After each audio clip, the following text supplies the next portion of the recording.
I've been producing, mixing, and mastering music for over 10 years now, and I've been able to get over 100 million streams and tour the world as an artist. And one of the ways I make money is I mix music for other people. And what that means is I'm a pro, and I'm going to show you exactly how I mix a song in Ableton, so hopefully you can follow along and mix your own music or mix other people's music. And I think it's going to be super helpful for you whether you've never mixed a song before, or maybe you've been doing this for a while and you're just looking for a couple tips and tricks here and there to take your mixes to the next level. So without further ado, let's open up Ableton and you can follow along every single step of the way. Real quick, I made a PDF checklist for you guys, and it's going to make it so much easier for you to finish your mix. And I put a link for that in the description, so make sure you go grab that for free, and then you can follow along every single step in the video, and it's going to make it so you can actually finish a mix instead of being lost and just trying to figure out when it's done. Okay, back to the video. So before we drag anything into Ableton, I'm just going to press Command comma or Control comma on a PC. I'm going to go to Record Warp Launch and make sure that Auto Warp Long Samples right here is turned off. Because if we're dragging stems in and we're mixing them, we don't want anything to be warped. Okay, I'm going to go ahead and go to Finder. I'm going to click in here and I'm going to press Command A to select all the stems, drag them and hover them over Ableton and hold Command. And that's going to put each stem on its own track. And then I just let go of the mouse. Now, honestly, for years, I didn't know about this little trick to put every stem on its own track. And so I would drag each stem in individually. And I would try to make a new track for every stem, and it took forever. Okay, so the first thing I'm going to want to do is press File, Save Live Set As. Now what I do is I have a separate sessions folder, and that is dedicated for my Ableton sessions, so I know where everything is. So I'm just going to name it, and I'm going to go ahead and save it in my sessions folder, and we're almost ready to start mixing. There's one more thing we need to do. We want to hit File, Collect All, and Save, and then make sure all these are selected yes, and just press OK. What this is going to do is make sure all these stems, every single audio clip in this project is going to be saved within that folder. That way we don't have to worry about looking for stems down the line. It's just all going to be in the same project. It's going to make your life so much easier. Okay, first thing we want to do is figure out what the BPM of the song is. So this looks like one of the drum stems. So I'm just going to solo this and play it really quick. I'm going to mute the click.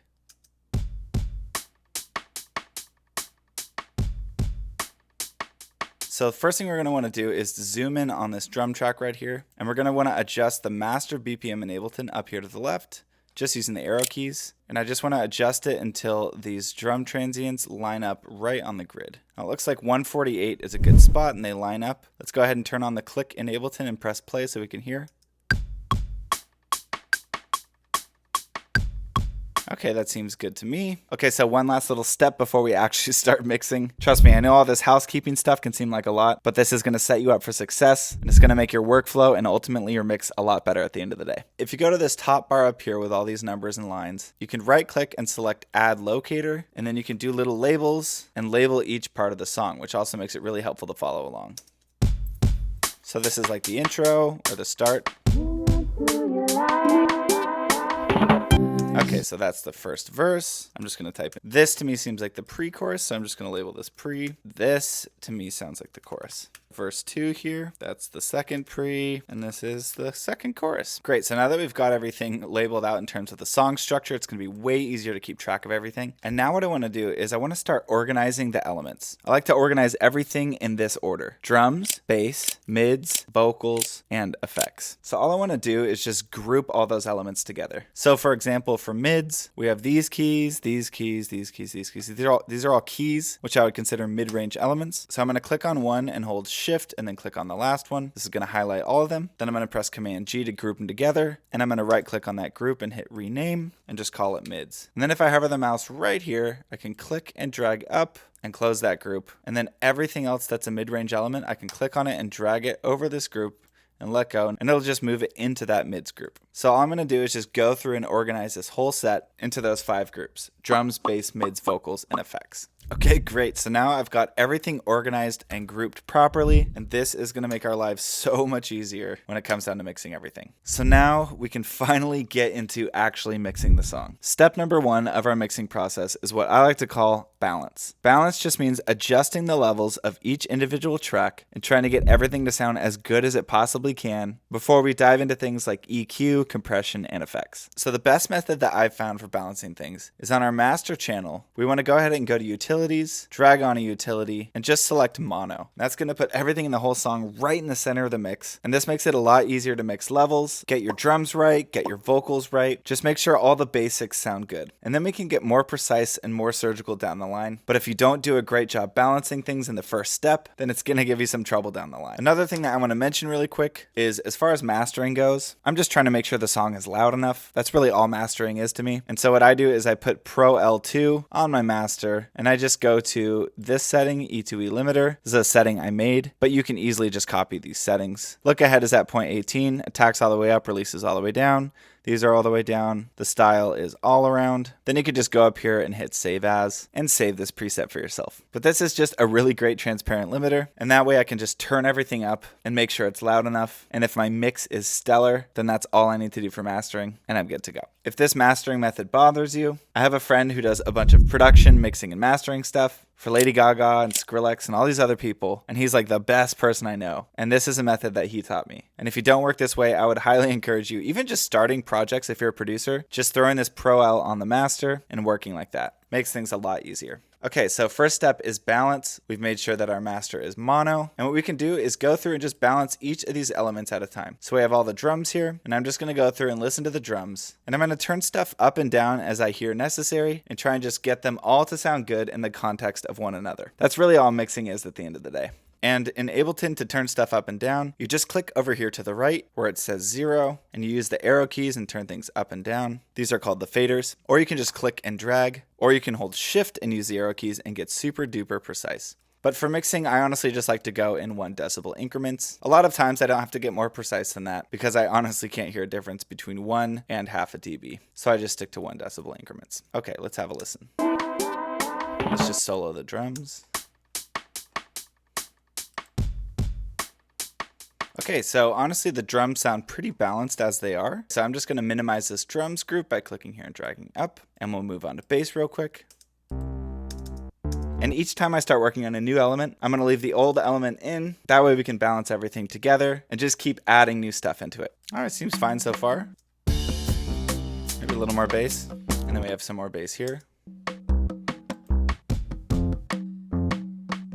Now also another thing worth mentioning is a lot of these drums are drum loops, and I would probably do a lot more surgical stuff, turning stuff up and down, working on just the snare or just the hi-hat. But since it's a loop, there's not that much I can do in terms of balance. Okay, so we have the bass balance as well. Now let's dive into the mids. There's a lot of mid stuff, so we might spend a little bit of time here. Just seems like that strummy ukulele is a little bit too loud.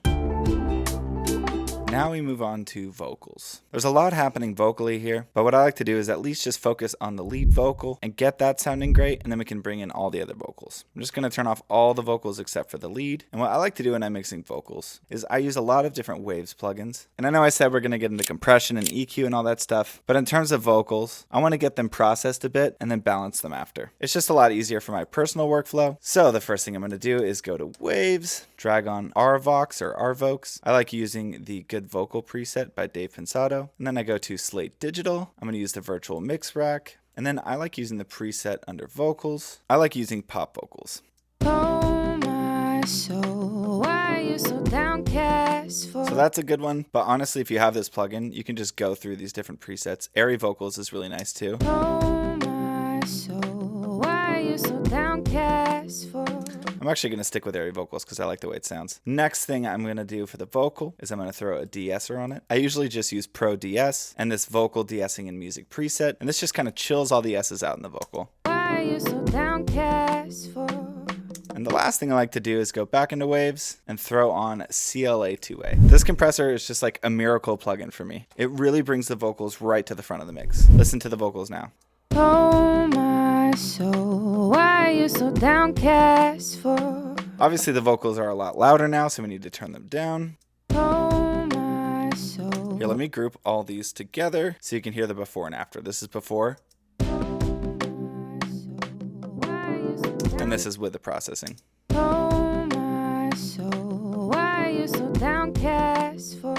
Okay, so I'm going to go through the rest of these vocals and just pan stuff to the left and right as necessary. Try to get everything organized. Also, another thing worth doing is if you've never heard the song before, just listen to the whole song from beginning to end. I've already heard this song before because Casey showed me before I offered to mix it for her, but it's helpful just to hear the whole song so you know what you're in for. Now keep in mind everything is still mono, so even if I pan stuff left and right, it's still going to sound right in the middle of the mix. All right, I'm going to unmute the rest of these vocals and just quickly adjust things and make sure everything's balanced.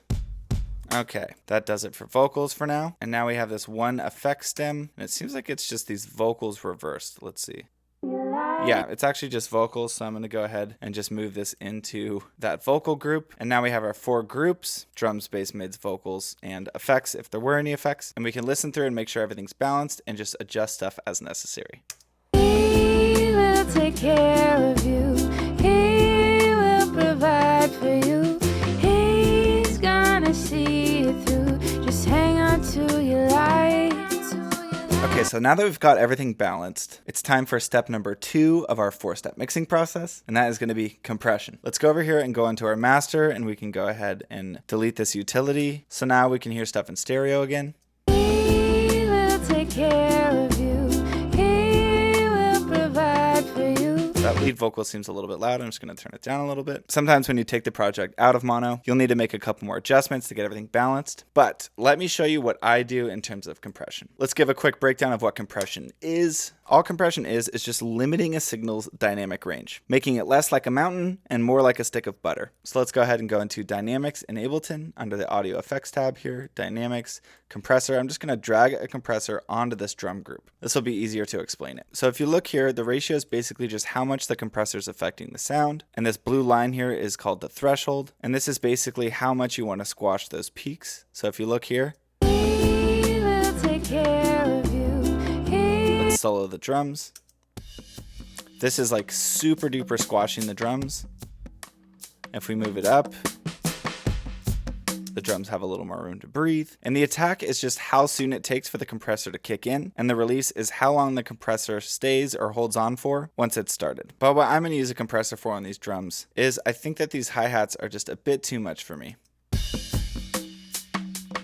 So I'm just going to play around with these settings and see if I can get the hi-hats to sound a little bit quieter. Normally I would turn down the hi-hat stem, but it's just a drum loop, so we can't do that. Let me go ahead and actually drag this compressor onto this track instead of all the drums. And let's see if we can make the hi-hat sound a little bit quieter.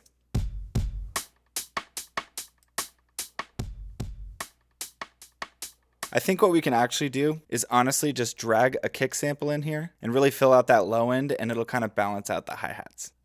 I think if we use something like this and we just match the kick pattern, and then obviously we need to EQ it and just scoop out that high and then turn it down a lot.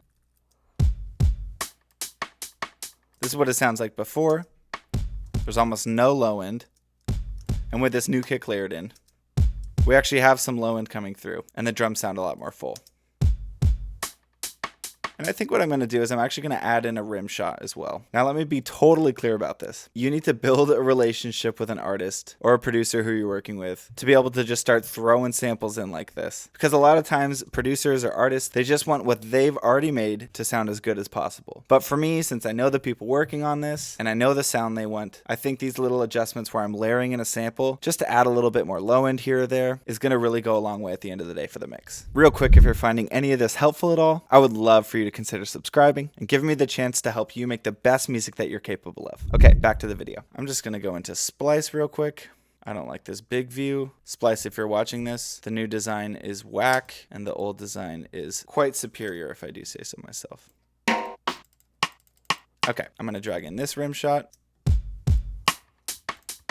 because it sounds like this one. There's our pattern.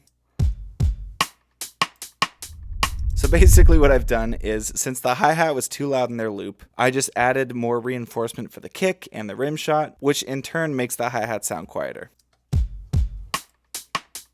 Just want to make sure I got the loop right. The hi-hats are still sounding too loud. I'm actually going to try to adjust this compressor a little bit more. You know what? What I would actually do is I use a compressor called Pro C2, and I would just throw this on, turn the threshold down a little bit, turn the ratio up a little bit.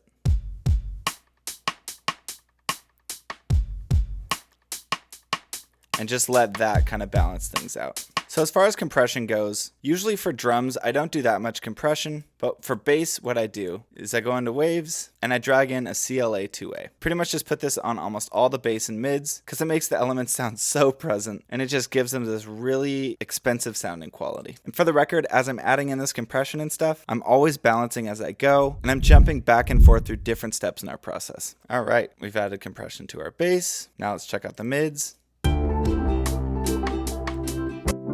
Whirly almost always sounds good with this CLA 2A. The ukulele sounds pretty good on its own. I'm actually not going to use the CLA on that.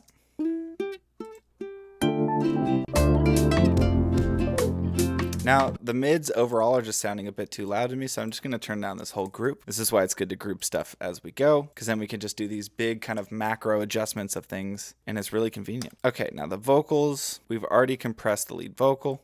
Oh, my soul. I don't think I'm going to do too much more compression on the rest of these. You know what? Actually, I'm going to group these background vocals together, and I'm going to go ahead and just put a little effects chain I made on them. And this is just going to kind of squash them a bit and really help them sit nicely in the mix as background vocals and not be too prominent. No, there's a garden full of promise waiting for you.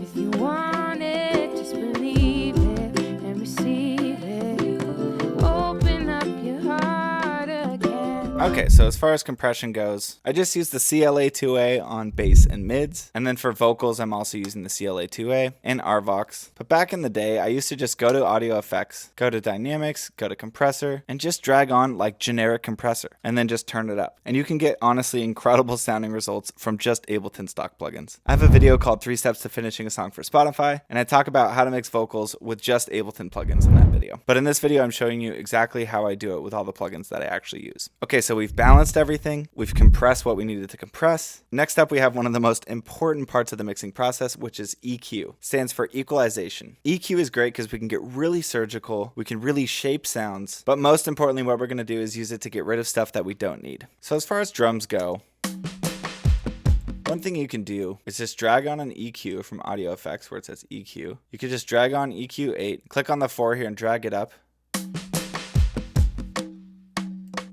It's just going to add a lot more high end. And you could just boost the highs a little bit, like even just 1 or 2 dB. And that will go a long way for your drums. For me, I'm not going to do that because these hi-hats are already piercing. I've been battling against them. But what I can do is actually use it on this djembe here. I'm going to paste it on this other djembe as well. And then I'm going to paste it on this crash track as well, this one right here, because I like the high end of this. But what I don't like about this crash track is you can see all this low end information right here. That's super unnecessary. We don't need that in the track at all. So I'm going to click on this and click on ×4. And that's just going to do a high pass filter, and I'm going to scoop out all this low end. Now we definitely want to scoot out everything below 80 Hertz, but I'm going to keep moving it up because sometimes you can go even higher.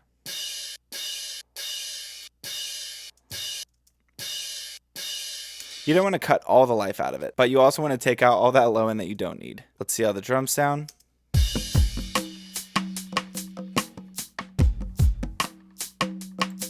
Cool. Now let's get into the bass. Now for this bass, there's not very much low end.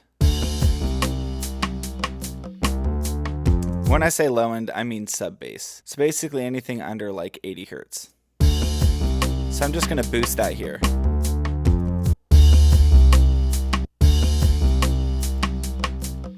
Now what I'm going to do is just make sure that EQ is only on that Casio bass, because this other bass actually does have a pretty good amount of low end.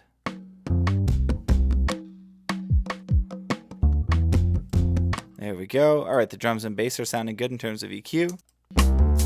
Now let's jump into these mid-range elements. Usually when it comes to mids, this is where I find a lot of unnecessary low end. Even if we just listen to this whirly, there's a lot of low end rumble here that we don't need, so I'm just going to scoop all that out. Because we don't want this to interfere with the bass. We want the bass to fill up that low end in the bass space, and we want the whirly to fill up that mid range, but we don't want them to be fighting each other. I'm going to drag an EQ onto this lead line as well. You can see all this right here is not even necessary at all. It's just like room noise. So let's get rid of this. Now we have our mids. Ukulele. Once again, a ton of low end right here that we don't need. We can copy that over to the leads and then to this Juno keys thing. So I've pretty much pasted this EQ that's scooping out the low end on just about every mid-range element. But that's because we want to make room for the bass and for the kick sound. Okay, and as far as vocals go, I could just put an EQ on the whole vocal group. Oh my soul, and just scoop out that low end that we don't need. Oh my soul, why are you so downcast for? Okay, great. That's going to wrap it up for EQ. Most of what I do for EQ in the mixing process is just scooping out the unnecessary low end and then boosting highs to make things a little bit more shimmery. Another thing you can do is like for these bass sounds, if you think they're a bit muddy, you can just dip around here, 200 to 500 range. But the biggest thing with this, with production, songwriting, all of it, is trial and error. And use your ears. So now that we've balanced everything, we've compressed when necessary, we've EQ'd, the final step of my mixing process is effects. And basically all I do for effects is I just add a little bit of reverb or delay to the vocals. So here's our vocal for the verse. Oh my soul. It's completely dry right now. But what I like to do is utilize the sends in Ableton. And if you look right here to the right below the fader on this vocal track, these are sends. And what these do is they send the vocal signal all the way down here to these return tracks where it says A reverb and B delay. So let me show you what it does. Let's listen to the vocal as I turn it up. Oh my soul, why are you so downcast for? All of a sudden there's a ton of reverb on it. And if you want to adjust the way the reverb sounds, you can double click on the return track down here. And here's the reverb. You can adjust all the parameters. And then you can adjust how much of the reverb you want right here. The reason we use a send track like this instead of just dragging a reverb directly onto the vocal is this way we get the full vocal signal as well as the reverb on top of it. It's a great way to do effects for vocals. Oh my soul, so full of sorrow. Great. I think that actually sounds really good. Another thing you can do is you can EQ this reverb. So just throw an EQ on after the reverb on the return track and just scoop out the lows and the highs. Oh my soul, why are you so downcast for? And this just makes it so the reverb isn't taking up so much space in the mix. Now, I don't think the vocals need more than that in the verses, but once we get to the chorus, I want the same amount of reverb, which is -16. And then I also want to add a little bit of delay. He will take care of you. I'm going to double click on this delay return track and adjust it a bit. I'm just going to tweak the settings. This one has an EQ built into it. Take care of you. He will provide for you. That's obviously a ton, so I'm going to back it way off. He will take care of you. He will take care of you. He will provide for you. He's gonna see you through. Just hang on to your light.